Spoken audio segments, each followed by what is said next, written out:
Teslas perform poorly in winter. Currently in Alberta, they are experiencing half of the range that it should be getting, with temperatures reaching minus 32.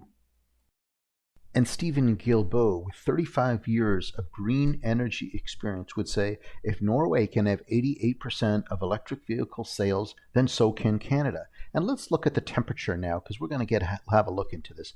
In Norway, the temperature is 2 Celsius. That's probably just as much as Victoria, British Columbia.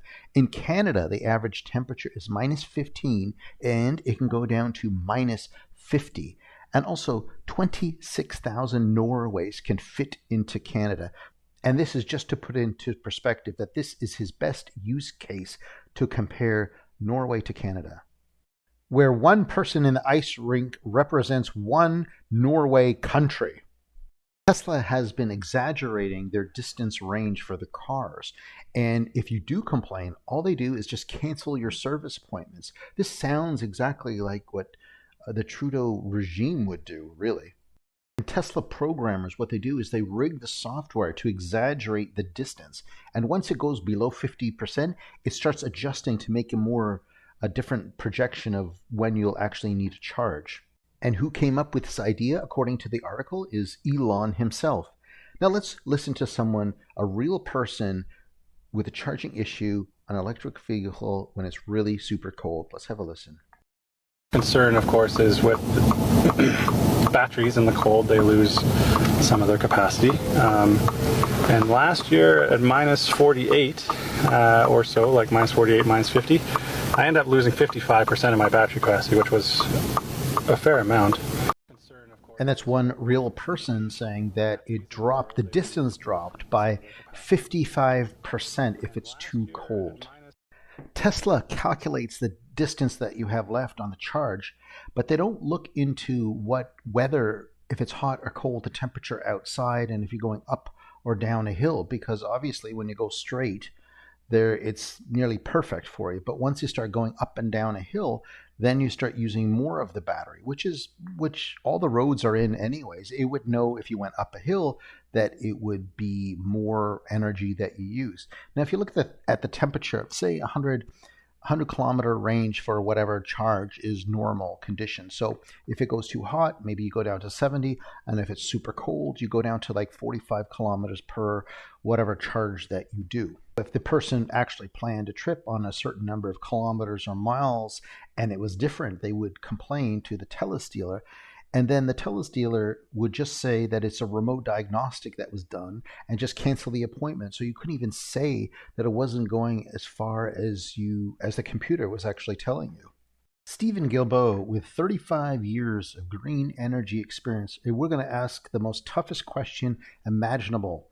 We're going to ask, how much is an electric vehicle car? Because he is holding the future of every Canadian on what they have to buy in the future. And let's see what he knows. What is the average cost of an electric vehicle in Canada? I don't know that by heart. We could provide that information to you by writing. I'll do it. It takes under 5 seconds to find out how much an electrical vehicle costs in Canada. Why does a guy with an environmental studies degree and 35 years of green energy experience, and the whole fate of Canadian financials depends on this guy, and he's never ever taken 5 seconds to look it up?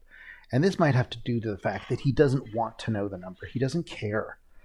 And a lot of numbers, maybe he's living in a bubble where he will only surround himself with people that tell him that he's a genius, a super genius, and everything is fine. And the end goal is to have everyone an electric vehicle car, and he doesn't care how much it costs. He doesn't care what if your time is valuable or not. Let's continue.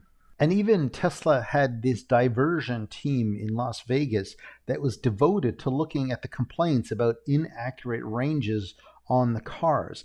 And they know every time they canceled an appointment, they saved $1,000. Tesla did not immediately respond to the Forbes request. Now let's have a listen of another person talking about how the range changed with extreme temperature. And electric cars just aren't the same, says Quinn Duffy, who will never again consider driving an EV from Vancouver to Calgary when it's this cold. It's been an interesting experiment running the electric car, the Tesla here, with this kind of temperature. I'm probably using about double the power that I would normally be using, so it's a little more charging. It's a little more of a challenge for sure. That's dealing with an EV in this cold. Duffy says his range is cut in half. It costs more and takes longer to charge because batteries need to warm up first. In summary, electrical vehicle owners found that their batteries depleted more quickly in extreme cold weather. Under optimal conditions, vehicles such as the Tesla Model 3 and the Chevy Volt EV can achieve a range of 200 to 300 miles on a single charge. However, a study by the AAA revealed that changes in temperature alter this equation. And according to the study, the vehicle's range decreases by an average of 41% when the temperature falls below 20 degrees, which is merely starting the cars, resulting in a 12% reduction in the range. Also, changing the climate control in the car. For example, in the winter, if you want to put the heater on, that drains the battery even more, about 41%. And a car compared to a gas or a fuel car where the heater is actually waste energy. You're actually using energy that the engine would have made anyway. So there's no additional drain on gasoline or anything like that. And one of the last few points on a Tesla, you have to warm up the battery to make it run longer.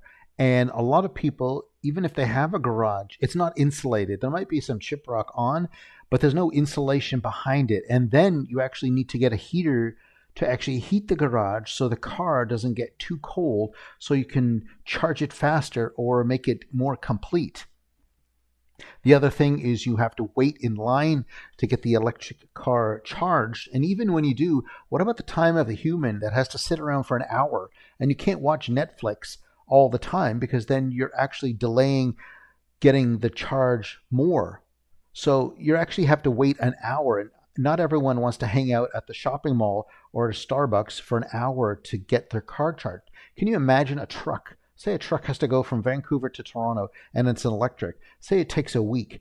It might actually take double or triple the time then to do it because the truck has to park and wait to see if it can charge up for that night and look at the durations of the time. Like all of this cost will be passed on to consumers, and it's something that Stephen Guilbeault doesn't even think about. And the guy doesn't even know how much an electrical vehicle costs, which takes 5 seconds. This guy won't even pay any attention. Remember, this is the guy that is pushing of a 1.5 Celsius degree change in 50 years. He is certain that that is going to happen. And this is the guy that doesn't even know what a basic cost, and maybe he has the same numerical problem as the leader, Trudeau, when he doesn't know what 13 plus 7 is. Anyway, thanks for watching, and I hope this was informative on electric vehicles in Canada and what they're not telling you. What is the average cost of an electric vehicle in Canada?